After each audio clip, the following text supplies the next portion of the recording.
Welcome student. Last class में हमने जो सॉल्यूशन चैप्टर है वो शुरू किया था। हमने ब्रीफ इंट्रोडक्शन देखा था। उसी सीरीज़ में अगला जो हमारा आज का टॉपिक रहेगा वो रहेगा क्लासिफिकेशन ऑफ सॉल्यूशन। अगर आपने वो वीडियो नहीं देखा है तो आप प्लीज़ जाके उसको देख लीजिए, वहाँ से आपको बहुत सारी चीज़ें बेसिक्स क्लियर हो जाएंगे। और आज हम जो है उसको कंटिन्यू करते हैं आगे। तो नेक्स्ट टॉपिक हमारा क्लासिफिकेशन ऑफ सॉलिड्स। देखिए, सॉल्यूशंस को क्लासिफाई करने के लिए बहुत सारे अलग अलग मेथड्स हो सकते हैं, लेकिन हम थोड़ा सा टेक्निकल हैंड की तरफ जाएंगे, टेक्निकल पॉइंट ऑफ व्यू की तरफ जाएंगे, वहाँ से सॉल्यूशंस को क्लासिफाई करने की कोशिश करेंगे। सॉल्यूशन के लिए आप ऐसे समझिए कि हमने पहले पढ़ा होगा aqueous solution, non aqueous solution. Aqueous solution वो सॉल्यूशन जिसमें सॉल्वेंट वाटर होता है। नॉन एक्वस सॉल्यूशन में जो सॉल्वेंट होगा वो वाटर ना होके वाटर के अलावा कुछ भी हो सकता है। देखिए, सॉल्यूट को कैटेगराइज नहीं किया जाता है, सॉल्वेंट को कैटेगराइज किया जाता है। तो नॉन एक्वस सॉल्यूशन में सॉल्वेंट जो होगा वो वाटर के अलावा कुछ भी हो सकता है। इसी तरीके से हमारे पास कोलाइडल सॉल्यूशंस हो गए, सस्पेंशन हो गए, ट्रू सॉल्यूशंस हो गए, होमोजीनियस सॉल्यूशंस हो जाते हैं। तो बहुत सारे सॉल्यूशंस के क्लासिफिकेशन होते हैं, लेकिन जो हमारा पॉइंट ऑफ स्टडी है हम वहाँ पर स्टिक रहेंगे और हम थोड़ा सा टेक्निकल पॉइंट ऑफ व्यू से इसको समझने की कोशिश करेंगे। तो क्लासिफिकेशन ऑफ सॉलिड्स सॉल्यूशंस में, तो सॉल्यूशंस को जो बेसिक क्लासिफिकेशन अगर हम देखें तो इन जनरल हम एक तरीके से क्लासिफाई कर सकते हैं नंबर ऑफ कंपोनेंट्स के बेसिस पर। लास्ट वीडियो में हमने समझा था कि कंपोनेंट्स क्या होते हैं। कंपोनेंट्स वो सारे सॉल्यूट सब्सटेंसेस इंक्लूडिंग सॉल्वेंट जिससे सॉल्यूशन मिलके बनता है। मान लीजिए वाटर और शुगर आपने ऐड किया है, तो यहाँ पर दो कंपोनेंट हो गए, एक वाटर, दूसरा हमारा सॉल्ट हो गया, या शुगर ले रहे हैं तो शुगर हो गया है। अगर आप तीनों चीज़ें ऐड कर रहे हैं तो ये 3 कंपोनेंट सिस्टम हो जाएगा। तो बेसिकली सॉल्यूट कितने भी ऐड हो सकते हैं, सॉल्वेंट तो एक ही रहना है, कंपोनेंट कितने भी ऐड कर सकते हैं, लेकिन हमारी स्टडीज़ में बेसिकली केवल और केवल बाइनरी सॉल्यूशंस तक लिमिटेड है। टर्नरी हो सकता है, क्वाटरनरी हो सकता है। टर्नरी क्वाटरनरी का अभी हम मतलब समझेंगे। देखिए, कंपोनेंट्स और सॉल्यूशंस, तो सबसे पहली चीज़ है कि अगर हमारे पास दो कंपोनेंट है, दो कंपोनेंट का मतलब हो गया एक कंपोनेंट मेरा सॉल्यूट हो गया, एक कंपोनेंट मेरा सॉल्वेंट हो गया। दूसरा, अगर मैं 3 कंपोनेंट सिस्टम ले रहा हूँ, मतलब एक ऐसा सॉल्यूशन बना रहा हूँ जिसमें 3 डिफरेंट चीज़ें हैं, जो डिफरेंट चीज़ें हैं या जो 3 कंपोनेंट हैं, उसके लिए कंडीशन ये है कि उनकी केमिकल कॉम्पोजिशंस अलग अलग होनी चाहिए। तो 3 कंपोनेंट सिस्टम हो गया है और आपका 4 कंपोनेंट सिस्टम। ऐसा नहीं है कि 5 कंपोनेंट सिस्टम है, 6 कंपोनेंट सिस्टम नहीं हो सकता है, लेकिन वो बियॉन्ड स्टडी है, उतना ज़्यादा हम डिटेल्ड एनालिसिस नहीं करते हैं या इस लेवल पर हम नहीं कर रहे हैं। तो 2 कंपोनेंट सिस्टम के लिए जैसे आपने क्या किया, वाटर में आपने सॉल्ट ऐड कर दिया या शुगर ऐड कर दिया। 3 कंपोनेंट सिस्टम में आपने एक ये सब्सटेंस ऐड किया, दूसरा ये किया, तीसरा जो है किसी में डिजोल्व हो रहा है। तो इस तरीके से आपके कई तरीके के कंपोनेंट सिस्टम्स आपके बन सकते हैं, राइट। तो 2 के लिए जो वर्ड आता है वो आता है बाई, 3 के लिए वर्ड आता है टर और 4 के लिए वर्ड आता है क्वार्टर। तो सॉल्यूशंस के लिए अगर 2 कंपोनेंट सिस्टम है तो ये हो जाता है बाइनरी, टर्नरी और क्वाटरनरी। तो बाइनरी, टर्नरी, क्वाटरनरी, इसी तरीके से आगे भी जा सकता है। लेकिन क्या बात है कि हमें केवल और केवल अपनी जो है स्टडी को लिमिटेड रखना है, कोर्स के अकॉर्डिंग रखना है। अगर बहुत ज़्यादा आप डिटेल में जाएंगे तो आप कहीं ना कहीं ऑफ ट्रैक चले जाएंगे, तो हम उतना नहीं जाना चाहते हैं। 12th के लेवल पर केवल और केवल हमें बाइनरी सॉल्यूशंस की बात की गई है, इससे ज़्यादा हमें कोई बात यहाँ नहीं करनी है। नेक्स्ट है हमारे पास जो दूसरा क्लासिफिकेशन है वो हमारा है on the basis of physical state of solute and solvent. ये इंपॉर्टेंट है, इसकी डिटेल्ड जो है आपको समझ होनी चाहिए। हालांकि बोर्ड ऐसे क्वेश्चंस नहीं पूछता है, लेकिन कहीं आप जेईई या नीट की तैयारी कर रहे हैं, आगे चल के आप सीयूईटी का एग्ज़ाम देंगे या और कोई कम्पिटिटिव एग्ज़ाम देंगे, तो कहीं ना कहीं कॉन्सेप्चुअल बैकग्राउंड पे क्वेश्चंस बनते हैं और यहाँ से क्वेश्चंस पूछ लिए जाते हैं। तो physical state of solute and solvent, तो इसको हम थोड़ा सा एक एक करके देखते हैं, समझते हैं क्या कहना चाह रहा है physical state of solute and solvent में। तो सबसे पहला यहाँ पर हमने एक सॉल्यूट ले लिया है, सॉल्वेंट, फिर दोनों सॉल्यूट और सॉल्वेंट मिलकर किस तरीके का सॉल्यूशन बनाएंगे, फिर एक उसका एग्जाम्पल देख लेंगे। तो आप यहाँ देखिए, सॉल्यूट हमने क्या ले लिया है, गैस। सॉल्यूट मेरा क्या है, गैस है, सॉल्वेंट भी गैस है। इसका मतलब क्या है, जो गैस है वो गैस के अंदर डिजॉल्व हो रही है, मतलब गैस गैस के अंदर डिजॉल्व हो रही है। सॉल्यूट गैस है, सॉल्वेंट गैस है। टाइप ऑफ सॉल्यूशन कौन सा बनेगा, गैस इन गैस। मतलब जो पहला वाला गैस है ये हमारा सॉल्यूट को रिप्रेजेंट कर रहा है, और दूसरा वाला जो गैस है ये हमारा सॉल्वेंट को रिप्रेजेंट कर रहा है। इसका मतलब गैस जो है वो गैस के अंदर डिजॉल्व है। सो सॉल्यूट और सॉल्वेंट ये है। गैस इन गैस, पहला वाला जो वर्ड होगा वो सॉल्यूट को रिप्रेजेंट करेगा, दूसरा वाला वर्ड जो होगा वो सॉल्वेंट को रिप्रेजेंट करेगा। एग्जाम्पल यहाँ पर बोल रहा है आपका, ये इसको क्या हो गया, एग्जाम्पल में है एयर, राइट। तो सॉल्यूट गैस है, सॉल्वेंट गैस है, मतलब गैस गैस में डिजॉल्व है। अब एयर हमें पता है मिक्सचर ऑफ गैसेस है, तो गैस जो है दूसरी गैस में डिजॉल्व है। अब कौन सी गैस किस में डिजॉल्व है वी कैन नॉट से, क्योंकि जो गैस का कॉम्पोजिशन है वो यहाँ इस कमरे में अलग है, बाहर जाएंगे अलग होगा, किसी सड़क पे चौराहे पर खड़े होंगे वहाँ पर कॉम्पोजिशन अलग होगा, बट इतना श्योर है कि गैस गैस में ही डिजॉल्व है वहाँ पर। तो ये इस तरीके का सोल्यूशन बनता है गैस इन गैस वाला। एग्जाम्पल के लिए आप यहाँ देख लीजिए, एटमॉस्फेयर में गैस इन गैस वाला कॉम्पोजिशन है। नेक्स्ट देखिए, सॉल्यूट मेरा गैस है, सॉल्यूट गैस है, सॉल्वेंट लिक्विड है, मतलब गैस जो है वो लिक्विड में डिजॉल्व हो रही है, गैस लिक्विड में डिजॉल्व हो रही है। तो जो सेंटेंस फॉर्मेशन होगा वो होगा गैस इन लिक्विड। तो गैस इन लिक्विड। अब हमें ऐसा एग्जांपल देखना है जहां पर लिक्विड के अंदर गैस डिजॉल्व हो। तो बहुत इजी एग्जांपल है, हम कार्बोनेटेड ड्रिंक्स, कोल्ड ड्रिंक्स हम पीते हैं, तो कोल्ड ड्रिंक्स में क्या होता है, वो जो लिक्विड है उसमें हाई प्रेशर पर हम कार्बन डाइऑक्साइड को फिल करते हैं, तो गैस इन लिक्विड। तो इसमें एग्जांपल आप देखिए, तो ये हमारा हो जाता है कार्बोनेटेड ड्रिंक्स, या फिर ऑक्सीजन इन वाटर, मतलब जो वाटर है उसमें ऑक्सीजन डिजॉल्व होती है। जो मछलियां हैं या जो एक्वाटिक एनिमल्स हैं वो जो डिजॉल्व ऑक्सीजन को यूज़ करते हैं, तो वहाँ पर जो है ऑक्सीजन इन वाटर डिजॉल्व होती है। या फिर आपका कोल्ड ड्रिंक्स वगैरह कार्बोनेटेड ड्रिंक्स जो है वो इस तरीके से होते हैं, गैस इन लिक्विड का सोल्यूशन है। आप देखिए इस तरीके से जब आप ग्लास में कोल्ड ड्रिंक डालते हैं तो बबल्स ऊपर की तरफ आते हैं, इट शोज दैट कि जो गैस है उसमें डिजॉल्व है, राइट। नेक्स्ट केस देखेंगे हमारे पास, सॉल्यूट जो है वो गैस है और सॉल्वेंट हमारा सॉलिड है। मतलब जो गैस है वो सॉलिड में डिजॉल्व है। बहुत इंपॉर्टेंट है, आगे चल के आप ऑर्गेनिक केमिस्ट्री जब पढ़ेंगे तो वहाँ पर कई बार आप पढ़ेंगे कैटलिस्ट। तो कैटलिस्ट जो होते हैं नॉर्मली रेट ऑफ रिएक्शन को कम ज़्यादा करते हैं, अल्टरेशन करते हैं। तो यहाँ पर गैस इन सॉलिड, तो गैस किस में डिजॉल्व है, सॉलिड में डिजॉल्व है। और गैस इन सॉलिड का एग्जांपल फिर मैं इस डायग्राम पर आऊंगा। ये बोल रहा है एड्सॉर्प्शन, ये वर्ड ध्यान रखना, ये ए बी नहीं है, एब्जॉर्प्शन नहीं है, ये एड्सॉर्प्शन है, ए डी है ना कि ए बी है। अब एड्सॉर्प्शन और एब्जॉर्प्शन में क्या डिफरेंस है इस डायग्राम से समझते हैं। देखिए ये तो एब्जॉर्प्शन है जो हमने आज तक पढ़ा हुआ है, एब्जॉर्प्शन जो हमने बहुत अर्लियर बेसिक क्लासेस से हम लोग पढ़ते हुए आ रहे हैं, एब्जॉर्प्शन, राइट।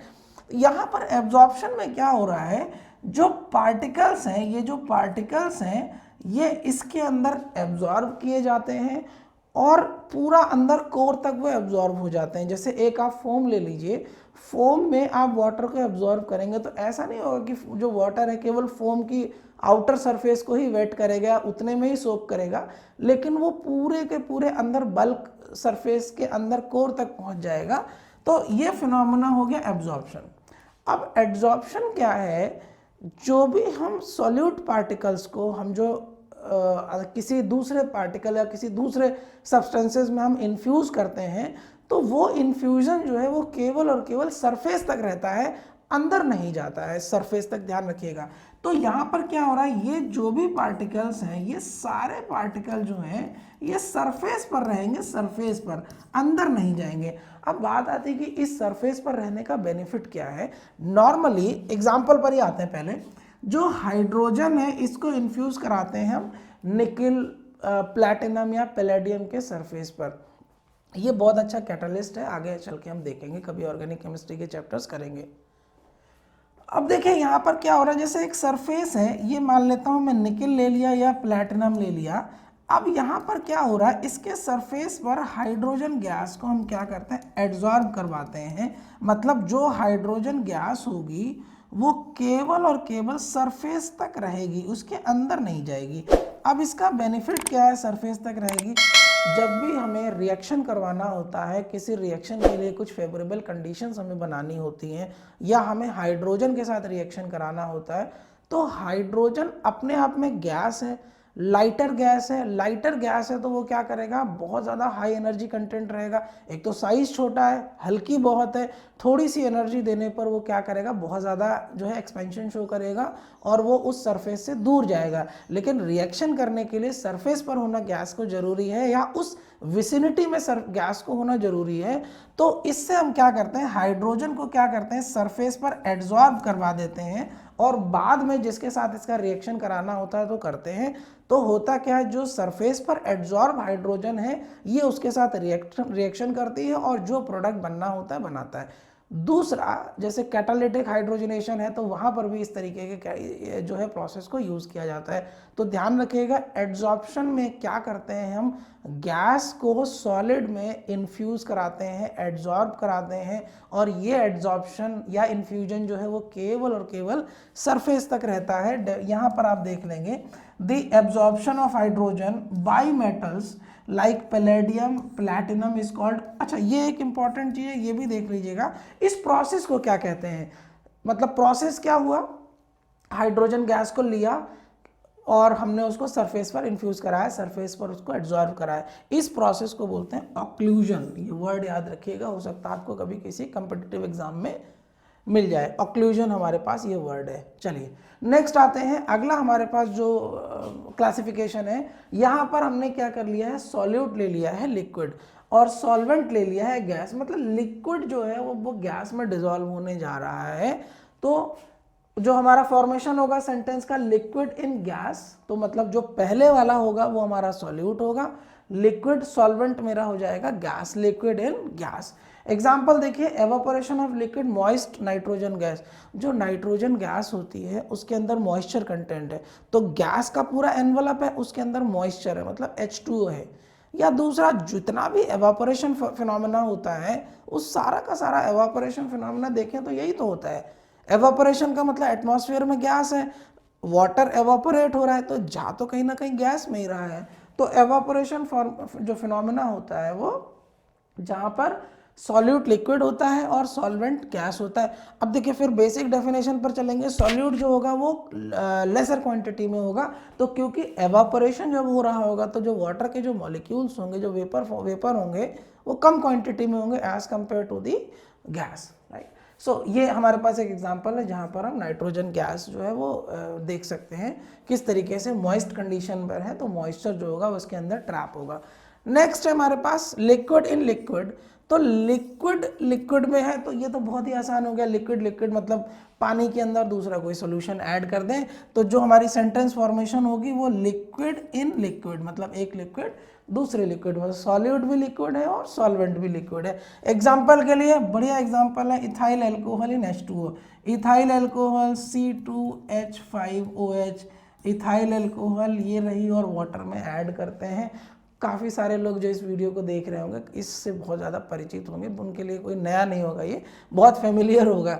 नेक्स्ट आते हैं, लिक्विड को हम सॉलिड में जो है डिजॉल्व कर रहे हैं, तो सॉल्यूट मेरा हो गया लिक्विड, सॉल्वेंट हो गया सॉलिड, जो सेंटेंस फॉर्मेशन होगा वो हो जाएगा मेरा लिक्विड एंड सॉलिड। तो लिक्विड जो है वो कहाँ पर डिजॉल्व हो रहा है, सॉलिड में डिजॉल्व हो रहा है। लिक्विड की क्वांटिटी ऑब्वियसली कम रहेगी तभी वो सॉल्यूट है, और सॉलिड की क्वांटिटी ज़्यादा रहेगी तभी जो है हमारा वो सॉल्वेंट है। बहुत इंपॉर्टेंट है एमलगम, पहले हम समझते हैं एमलगम किसे कहते हैं।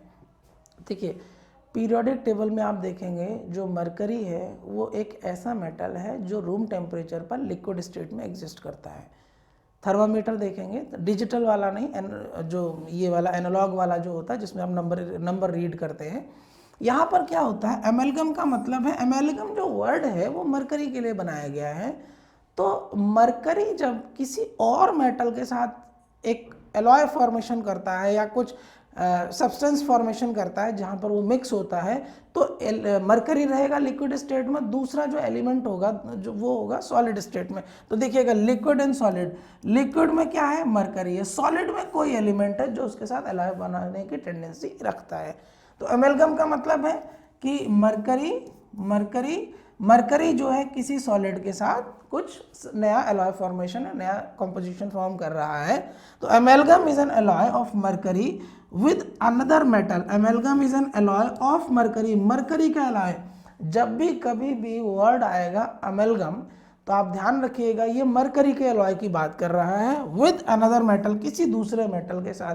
अब ऑब्वियसली कोई दूसरा मेटल होगा वो रैंडम नहीं होगा, कहीं ना कहीं केमिकल प्रॉपर्टीज में सिमिलैरिटीज होगी तभी उसके साथ करेगा। तो बहुत लिमिटेड है, सिल्वर हो गया, इस तरीके के जो है वो हमारे जिंक हो गया, ये रहे।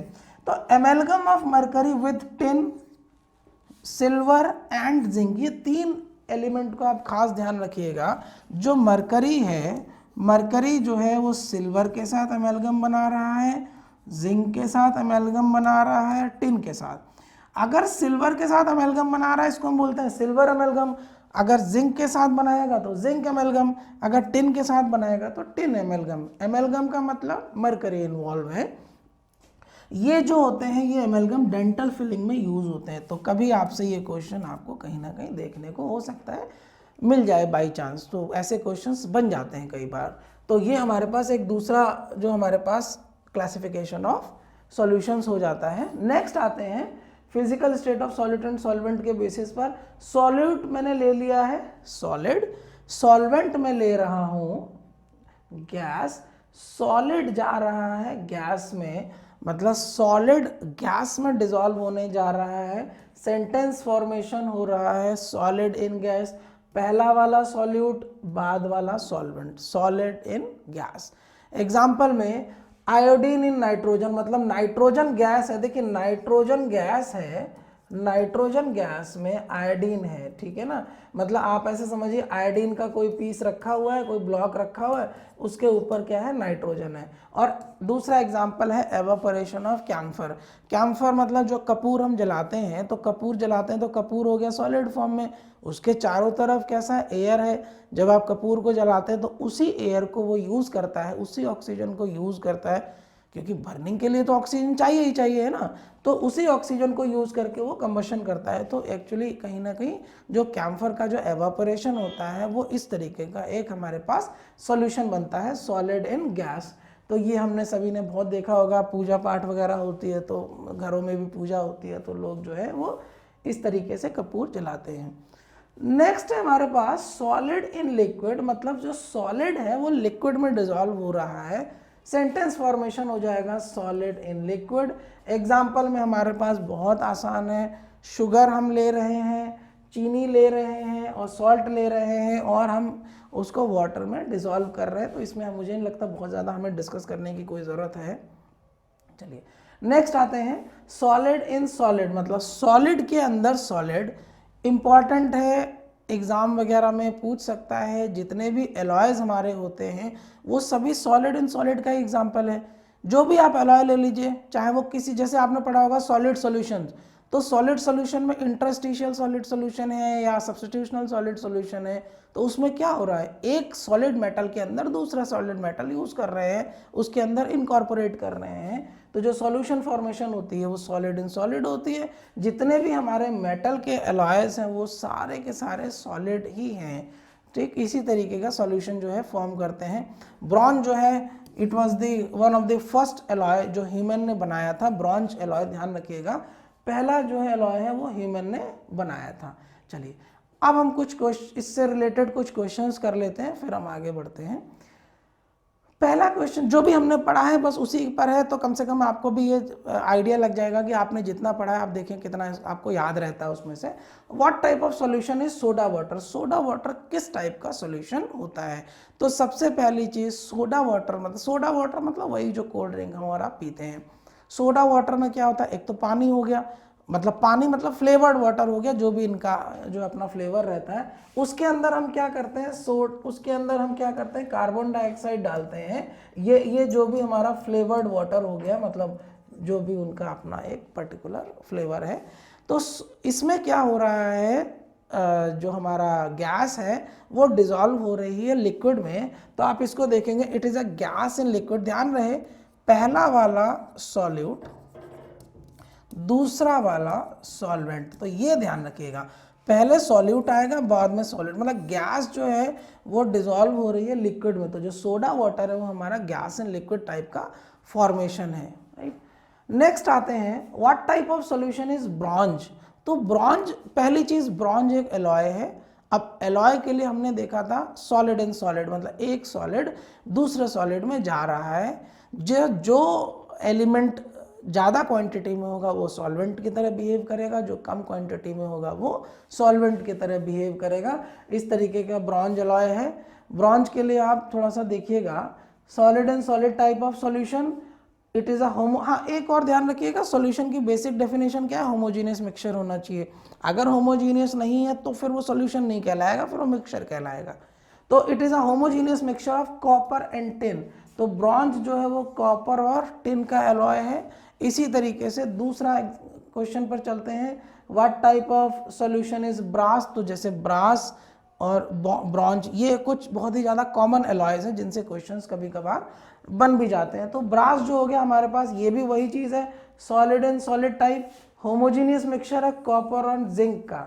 वो था कॉपर और टिन का, ये है कॉपर एंड जिंक का। बहुत इंटरेस्टिंग क्वेश्चन जो आई थिंक, हाँ यही है, what type of solution is German silver. बहुत इंपॉर्टेंट है क्वेश्चन आपसे, आप मान के चलिए क्वेश्चन अगर इन तीनों में पूछने को, या किसी कोई एग्जामिनर जब क्वेश्चन सेट कर रहा होगा, अगर उसके दिमाग में होगा कि मैं कुछ एलॉय से रिलेटेड क्वेश्चन देता हूं, तो डेफिनेटली पहला क्वेश्चन उसके दिमाग में यही आएगा कि इसी टाइप के क्वेश्चन देना चाहिए। तो जर्मन सिल्वर क्या होती है, पहले तो आप समझ लीजिए, इसका नाम जर्मन सिल्वर है, इसके अंदर सिल्वर जैसा कोई एलिमेंट अवेलेबल नहीं है। सिल्वर मतलब चांदी, तो चांदी हम अच्छी तरह जानते हैं, जर्मन सिल्वर में चांदी नहीं होता है। जर्मन सिल्वर जो होता है वो जो है कॉपर का, इस तरीके से देखिए, यहाँ पर आप देखिए इस तरीके के चमकते हुए बर्तन जो हैं वो बनते हैं, राइट। तो ये भी क्योंकि ये एलॉय है तो सॉलिड एंड सॉलिड टाइप का होगा। ये होमोजीनियस मिक्सचर होता है कॉपर का, जिंक का और निकेल का, कॉपर, जिंक और निकेल का। अब थोड़ा सा मैं बता दूं, हालांकि कंटेक्स्ट में बिलोंग नहीं करता, लेकिन मैं थोड़ा बता देता हूं। जो सिल्वर है कंडक्टिव होती है, सिल्वर का करोजन भी होता है, सल्फाइड करोजन होता है, Ag2S बनाता है, AgS। तो यहाँ पर क्या हो रहा है, जो जर्मन सिल्वर है इसमें सिल्वर जैसी कोई चीज़ नहीं है, सिल्वर नहीं है इसमें 60% कॉपर है, 20% जिंक है और 20% निकेल है। इस निकेल की वजह से ये जो है करोजन फ्री होता है, पहली चीज़। दूसरी चीज़, ये नॉन कंडक्टिव होता है, मतलब आप कंप्लीटली नॉन कंडक्टिव तो नहीं होता है, लेकिन कंपेयर टू सिल्वर इसकी कंडक्टिविटी बहुत ही कम होती है। तो सिल्वर हाईली कंडक्टिव है, करोड करता है। जर्मन सिल्वर जो है नॉन कंडक्टिव मतलब with respect to the silver, उसके कंपैरिजन में इसकी कंडक्टिविटी ना के बराबर है। और करोजन, ऑब्वियसली करोजन नहीं होता है, और बहुत अच्छी शाइनिंग होती है। अब इसका नाम जर्मन सिल्वर क्यों है, क्योंकि जर्मन जो साइंटिस्ट कह लीजिए, या वहाँ पर जिस समय इस एलॉय की खोज हुई थी, तो जर्मन जो लोग थे उन्होंने इसको खोजा था, और क्योंकि ये चांदी की तरह बहुत चमकता था तो इसलिए फिर इसको नाम दे दिया जर्मन सिल्वर, नॉर्मल सिल्वर से डिफ्रेंशिएट करने के लिए। सो होपफुली ये जानकारी भी आपको अच्छी लगी होगी। नाउ कुछ एमसीक्यूज देख लेते हैं। मेटल एमेलगम, देखिए एमेलगम की बात की है, मरकरी दिमाग में आना चाहिए। तो metal एमेलगम is a type of solution. देखिए मेटल एमेलगम मतलब मरकरी एक मेटल है, किसी मेटल के साथ जाएगा तो डेफिनेटली सॉलिड में ही बनेगा, ठीक। तो यहाँ पर ऑप्शन देख लीजिए, लिक्विड, ये सॉरी सॉलिड एंड सॉलिड नहीं, मरकरी लिक्विड होता है, तो लिक्विड एंड सॉलिड टाइप का आपका सॉल्यूशन बन जाता है। आसान सा क्वेश्चन था। सोडा वाटर फिर हमने देख लिया है। सोडा वाटर में क्या होता है, एक तो हमारे पास कार्बन डाइऑक्साइड होता है, दूसरा हमारे पास वाटर होता है। तो यहाँ पर आप देख लीजिए, एक कंपोनेंट इसका ये रहा, दूसरा कंपोनेंट ये रहा, तो ये हमारा बाइनरी सिस्टम है, बाइनरी कंपोनेंट सिस्टम है, या बाइनरी सॉल्यूशन हमारा फॉर्म करता है। Sublimation leads to the formation of dash type of solution. Sublimation phenomena क्या होता है, सब्लिमेशन का मतलब है सॉलिड जो है वो डायरेक्टली गैस में जो है चेंज हो रहा है, मतलब वो लिक्विड में ना जाके डायरेक्टली गैस में ट्रांसफॉर्म हो रहा है। तो ऐसे केस में याद कीजिए, हमने कैम्फर वाला एग्जांपल अभी किया था, समझा था। तो कैम्फर में क्या होता है, सॉलिड कपूर है, बर्न करता है, जलता है गैस के प्रेजेंस में, तो जो सॉल्यूशन बनता है वो सॉलिड इन गैस फॉर्मेशन करता है। तो sublimation leads to the formation of which type of solution, तो डेफिनेटली यहाँ पर सॉलिड एंड गैस, ठीक, solid and gas type of solutions. Next, sorry pen गिर गया था नीचे। नेक्स्ट आइए, a sugar in water is a type of solution. Sugar water में, solid liquid, solid in liquid, तो वो हमारे पास इस तरीके की फॉर्मेशन आ जाती है। एक तो हो गया सॉलिड इन लिक्विड। क्या ये एक्वस सॉल्यूशन है? हाँ जी, वाटर सॉल्वेंट है तो एक्वस सॉल्यूशन भी है।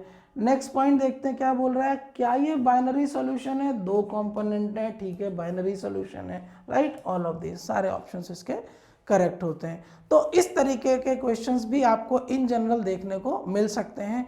सो आई होप आपको ये वीडियो पसंद आया होगा। इसके बाद हम थोड़ा सा कंसंट्रेशन टर्म्स को डिस्कस करेंगे सॉल्यूशन चैप्टर के। तो होपफुली आपको ये वीडियो पसंद आ रहे होंगे और आपको कुछ इससे नॉलेज भी मिल रही होगी। तो अगर आपको कहीं कोई डाउट्स वगैरह रह जाते हैं तो आप कमेंट बॉक्स में बता सकते हैं।